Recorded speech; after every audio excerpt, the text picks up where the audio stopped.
I need to develop this line of critique or argument. It's quite upsetting, but anyway, in that you essentially are going to have this loose alliance between the kind of the simplistic mythology that the kind of the so-called liberal consciousness generates, the easy answer, which is that you don't actually have to know what's going on. You don't actually have to have an eye on what's happening on the ground. You don't have to monitor anything, because you can just kind of thumb suck the kind of the history, the mantra of this formula that you have this double standard where the privileged are automatically guilty and automatically have all these extra responsibilities and accountability to some kind of collective guilt and collective responsibility, and people who aren't privileged essentially are horribly incentivized to basically be bad actors in any situation and to destabilize. And so then, there's no way of ever having any kind of resolution. But specifically, you see this in terms of, you could actually be sorting out problems on the ground by actually looking at them honestly, by actually seeing what's going on. But instead, because the liberals are doing that with history in this very ideologically rigged, way of leaning on mythology, essentially, that, it's too simple, is that people can't succeed because history is too rotten. And so the only way to change anything is to rectify history first, which is obviously, it's a nonsensical notion, but that somehow through some kind of zero-sum redistribution of having the right kind of collective guilt and collective shame and some kind of weird application of some double standard, that will alleviate and fix the present circumstance. And that is the only way to do it, is through some kind of groupthink that will that when people get plugged into this groupthink and everyone has the same pervasive blaming system, then they'll have the protection to or the insulation with which to rehabilitate their own sense of responsibility, but only from that position of collective shaming and guilt. Where the problem is that whole formula essentially is why you can't make any progress, and why you can only make artificial and unsustainable tokens of some redistribution that are getting some benefit because of their association with their historical, some kind of historical representation that they're, which in a sense will never work, because first of all, that group of people will never be everyone. They will just be the politically connected, or they will be symbolic of their entire group, or something like that. And whatever benefit they get, it won't be an authentic one that was organically generated. I mean, you can use affirmative action, but you have to have the right kind of affirmative action. You have to have affirmative action that essentially puts in extra inputs, not dictating and mandating outcomes. You essentially have to give people extra, and you can't really do this at the tertiary level. You have to do this at the secondary level of education. These inputs have to come in earlier, essentially. You can't just dictate the outcomes and rig institutional standards and effectively destabilize everything to accommodate this artificial ideological procedure, which cannot be upscaled. It cannot be enlarged to include everyone. And then, and then it has its built-in excuse machine, which is, oh, well, it's because history is just so rotten that this solution doesn't even work, that this is somehow the only solution that presents itself. And so essentially it becomes this kind of religion of complaining about history. But what's worse is that, you cannot actually honestly look at how situations go from bad to worse. You cannot open your eyes and look at that, because they've got this historical filter, this ideological excuse machine, which means that anything can happen, and somehow it just adds to the collective shame and the collective guilt of the ideological scapegoat. And this is so easy that effectively you've got this very unholy alliance between foreign liberally conscious people, so-called liberal people, who are propping up black fascists essentially, and the corruption and the ideological corruption of black fascism, in exactly the same way as Hitler was appeased before the Second World War. I mean, Hitler was the most popular leader in the whole of the Western world before the Second World War.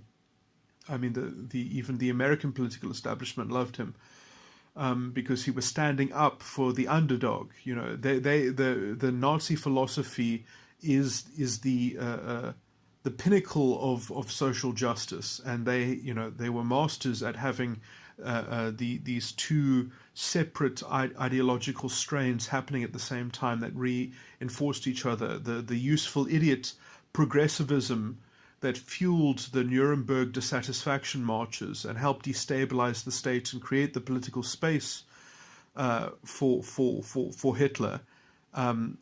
Created essentially the guardianship, moral authority, power vacuum for Hitler to offer himself as the savior, and while at the same time just destabilizing all the liberal democratic values of the society, which is exactly what you see in South Africa. And then what allows people to continue to do this is this collective, almost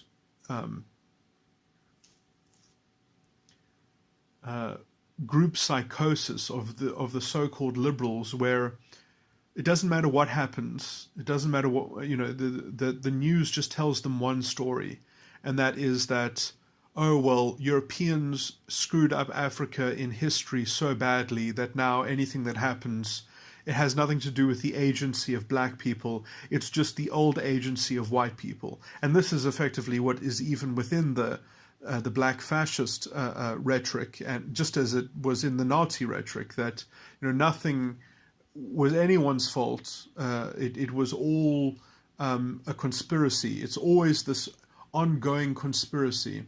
And the idea of agency and free agency as being a part of the story, it just falls by the wayside. And so, it very quickly sets up this negative feedback, ideological negative feedback within itself, where as it self-antagonizes, it gets to exteriorize that, so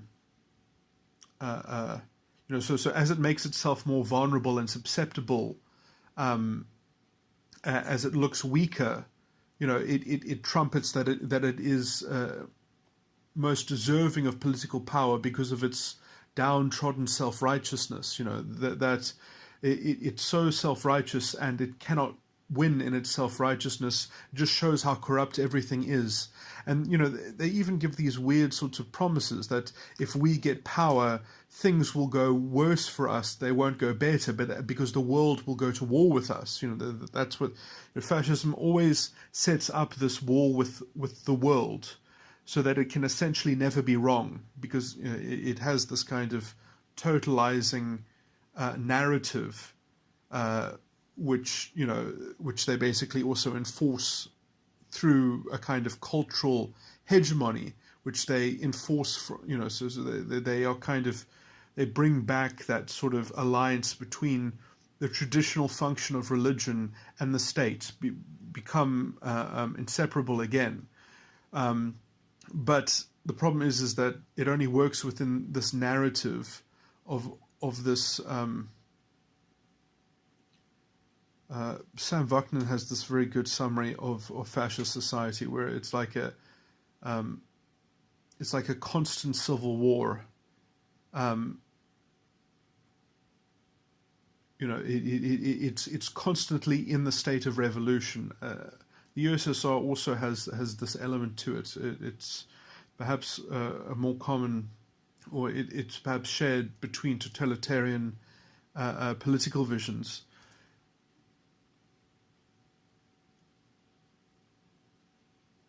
But yeah, you can already see the grassroots of how these sorts of mind-forged manacles and the groupthink and the bandwagon procession that sets this up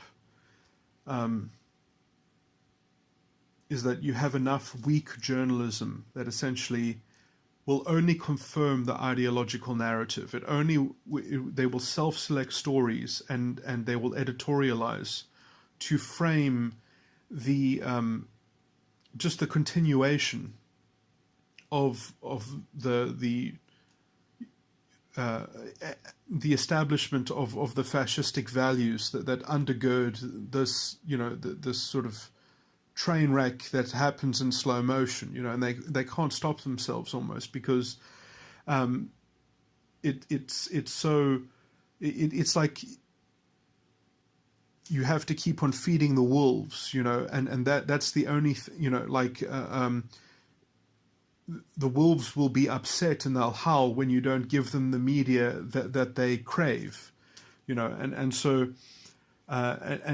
generally it's a very loud and vocal and, let's say, politically vicious minority within the population. But once they get organized enough, you famously, Hitler only needed 20% of the population effectively to orchestrate his what essentially became a police state.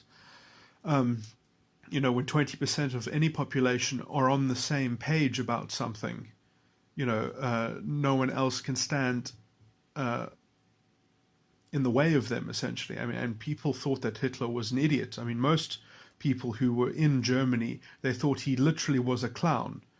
And they even thought after he took power that he would be displaced because of his incompetence.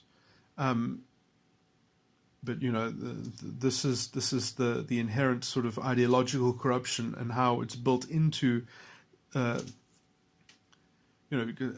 is okay. I'm not going to explain how it's a slave morality, but that's also exactly what it is. But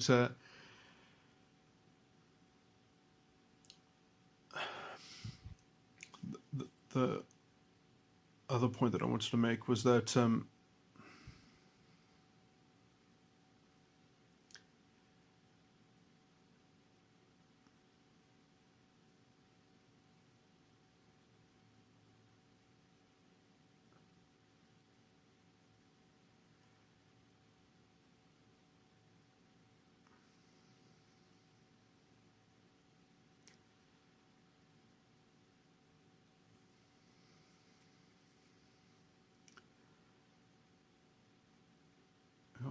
the personality of these sorts of people that end up infecting essentially large tracts of the population,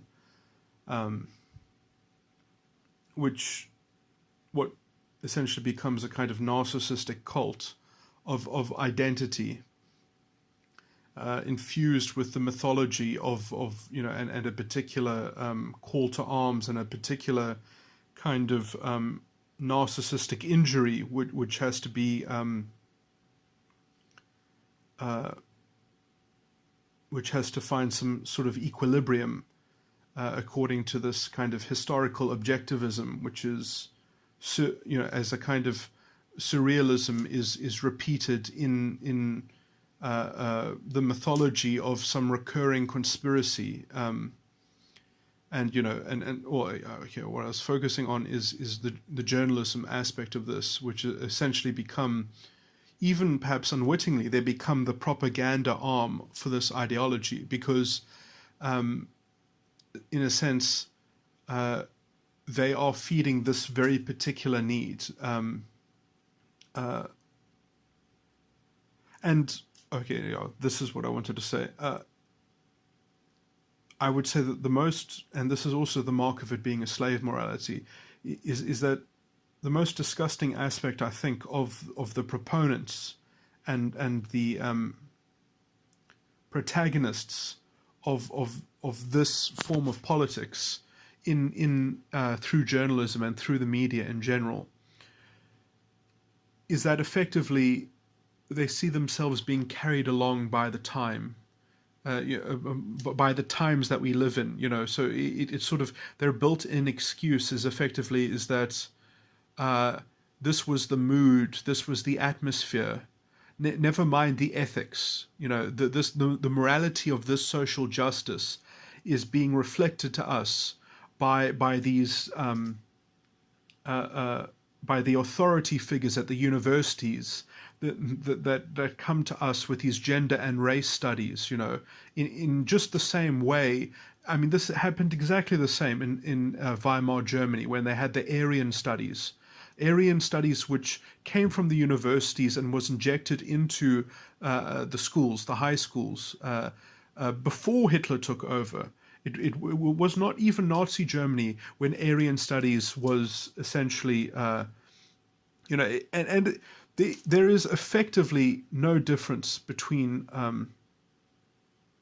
the other person, at least that I can reference on this, at least, is that ideologically there is no difference between racial realism, let's just say, and this historical essentialism of identity. Let me find his name. There's a guy who's got finally splendid a lecture about this.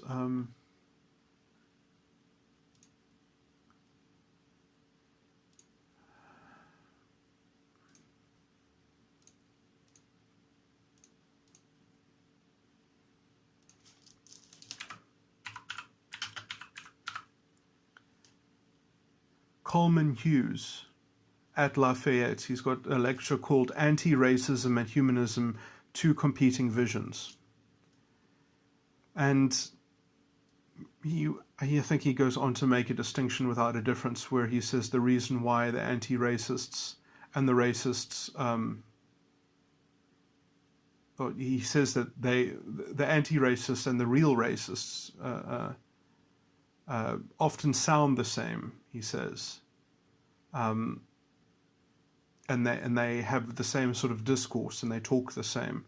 But then he says that they are different, and then he makes a distinction without a difference. But I mean, really, the idea that you should dislike racists because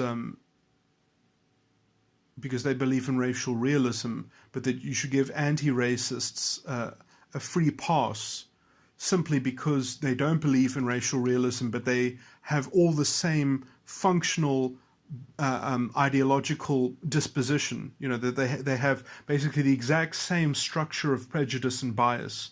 It's just the narrative framing it is superficially distinct. I mean, who cares? What he should have. I guess this would have to be a second lecture that he would have to give, but he would have to explain that how anti-racism and racism are both racialisms, that they are both obsessive racialisms. And even the term racism is somewhat, it is pathetic, it is stupid. Who cares about this term racism? It's racialism. Racialism is the problem. Racialism has always been the cause and the,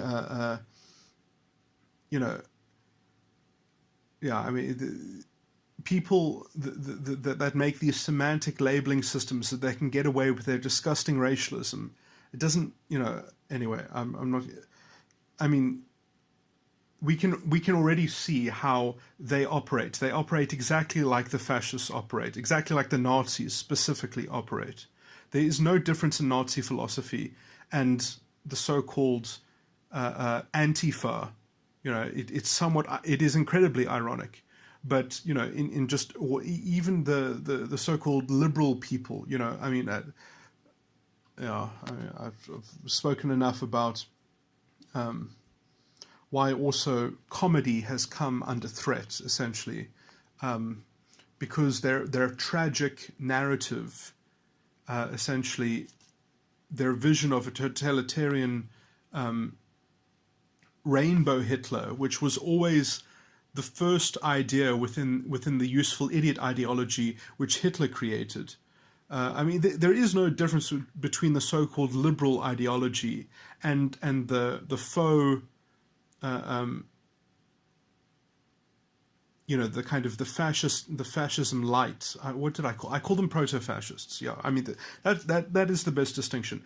Anti-racism is just proto-fascism.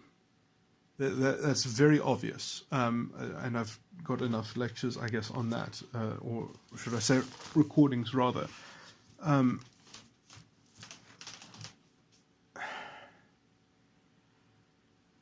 But yeah, what I find specifically despicable, essentially, is how they are so tuned to, let's say, emotionally meeting the needs of this kind of narcissistic mob justice, that clothes itself in the labeling of social justice, when there can be nothing further than it.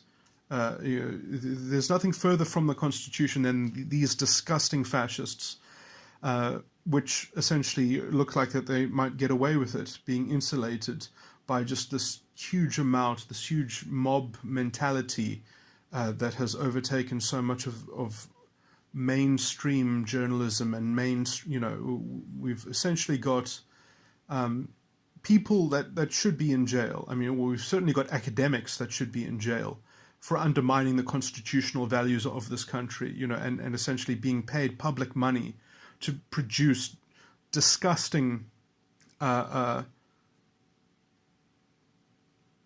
essentially fermenting the erosion and the corrosion of non-racialism in this country, fermenting essentially a civil war even. Effectively, we already have, you could make a very, I think you could make a very open case that, for example, like the Western Cape should probably break away from this country rather than being engulfed and being part of a fascist country that is essentially going to cater to black fascism, which is wholly inappropriate, especially for the Western Cape, which does not have a black majority. And obviously, it would be inappropriate for any province, because why should, the kind of government that you get, the kind of corruption that you get, which essentially never ends, because it can always just blame its neighbors, it can always just blame its history. It never takes any kind of responsibility or accountability for its own failure. In fact, it manufactures its own, that self-antagonism has always been a mark of fascism, recreating the conspiracy theory.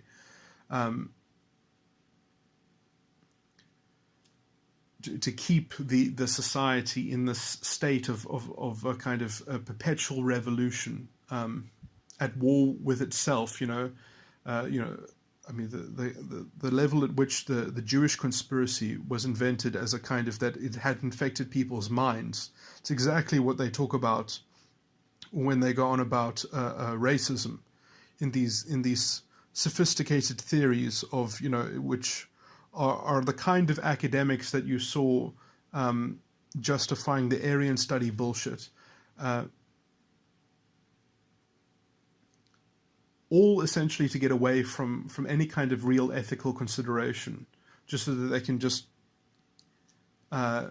enjoy this very oversimplified reductionist view of life into some kind of we're on the right side of history and we're moving with the times.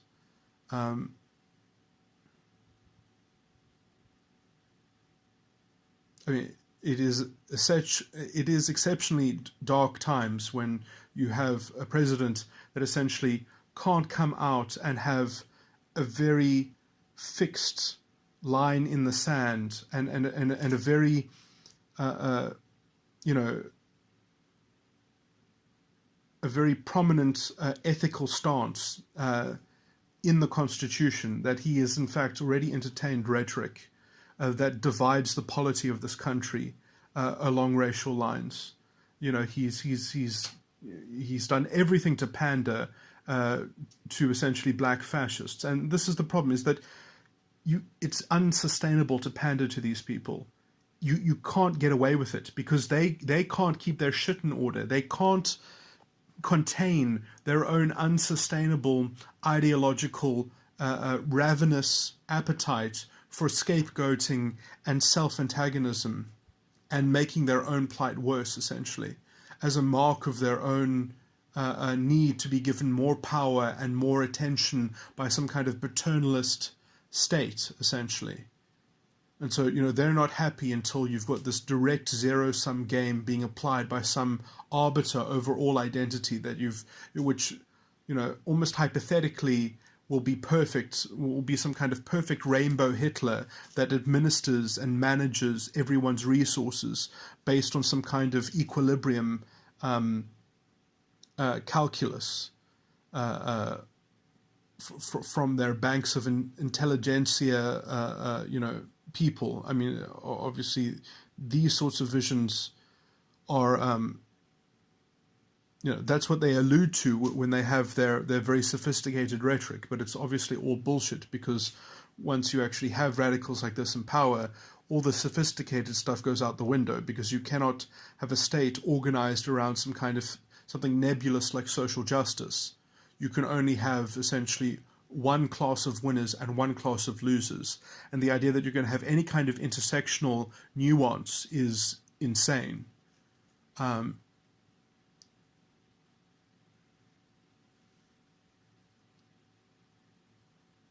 But still, you know, they rely on the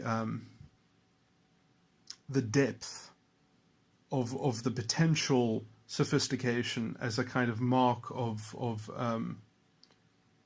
ideological superiority, you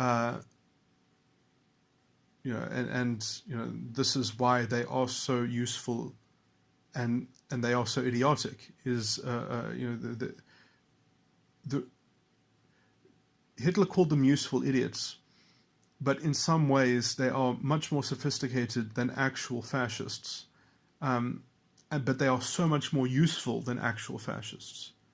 And that's the thing, is that fascists can't win their own arguments, essentially, because they don't come off as sophisticated enough. They don't come off as intellectually attuned to know what they're doing, because their solutions are so compromised. And you know, they have to kind of find some kind of aggregate, you know, kind of way of fudging because essentially there is no solution that follows the ideology. Essentially, it's always some form of corruption that has to be kind of overlooked, and it can essentially only be overlooked when you've got a big enough target painted on somebody else's back that you're not supposed to be like them, or, you know, they have some mark attached to them, you know. So you have to kind of symbolically, just as the redistribution has to come from something and has to be given to something, both of those things have to be symbols. And the thing that you give it to has to be the symbol of everyone who deserves it, and the thing that you take it from has to be the symbol of everything that needs to be destroyed and taken from. And usually it can only, essentially, because it can't do either of those things well at all, it has to focus on the enemy, because at least you can control the enemy, and you can silence the enemy, and you can drown it out and crowd it out. And you need to also create enough information and mythology so that you can focus on the enemy so much that you don't look at who's getting the benefit from the zero-sum redistribution, that you don't, you know, so you don't notice that it's going to the wrong people, or that whoever is getting it is not doing well with it, or is, it's basically part of a failing, crumbling system, because once you have a system that's predicated on theft, essentially, there's no integrity in the system, and so you can't actually have an organic or fluid economic it just basically destabilizes the integrity. You end up burning institutional integrity to make way for this new solution, and the new solution works so badly that you have to focus on who is getting the rightful pain and the rightful destruction. So it becomes more about destruction than it becomes about progress, essentially. And that, you can already see that, is that all the rhetoric is essentially, it's not based on this is the best solution. It's based on we need justice now. It's all based on essentially revenge being labeled as justice. So you've got the self-righteous revenge machine, which can focus on radical violence, and the radical violence is the catharsis that they are selling. They're not even saying that this is a better way to get advancement. They're not saying that this is actually the fastest way to succeeding and making progress. That's not their argument, because they can't win that argument. They aren't even interested in that argument. That's why they focus on mislabeling justice and creating this whole discourse around justice to make it a moral cause. And so that they can essentially make it a moral cause to impoverish the country and to destroy the livelihoods of everyone, because it's going to disproportionately destroy the people who have more, it's going to hurt privileged people more than it's going to help less privileged people, because they have more to lose or something like that. So, never mind, let's say, helping the poorest the most, which might also help the rich a little bit as well. No, you can't have a solution like that. You have to have a solution that is geared towards some kind of zero-sum functioning. And as soon as you have the structure of zero-sum in your political economy, essentially all you've got is overt corruption. You can't do anything other than overt corruption at that point. So we've just got this blatant, bald-faced ideological corruption that just wants more power and influence and control. And it has enough hands on levers that it can destabilize and destroy things when it doesn't get its zero-sum mechanics. And all the while, and obviously it loves the zero-sum stuff, and it loves fighting for the zero-sum stuff, because under that condition, it doesn't matter what corruption happens, because the spotlight is never on you. The spotlight is on history. The spotlight is on the scapegoat. It completely muddies the waters, because no one will, if someone writes a story that puts the wrong spin on the wrong, that doesn't focus on the scapegoat as the primary cause of all ill, then they are reactionary. Then they are trying to subvert justice. They are being anti-justice. And so it shouldn't actually even be called anti-racism and humanism. It should be called anti-justice. The anti-justice vision. All right, that doesn't actually... I have to think about that. But that is how they actually market themselves, as the advocates of justice. As obviously it's a very specious form of justice. And, it's that form, is that very particular pernicious labeling system that includes justice that gets them to their guardianship principle, which is that we need guardians of our identity, and that essentially, and that is how the ideology works, is that you can stand up and say whatever the fuck you want if it's in defense of the right identity.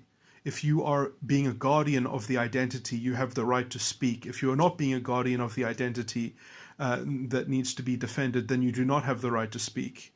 This is the Führer principle being introduced into the culture, waiting for a the paternalist Hitlerian, the black reincarnation of Hitler to show up, essentially.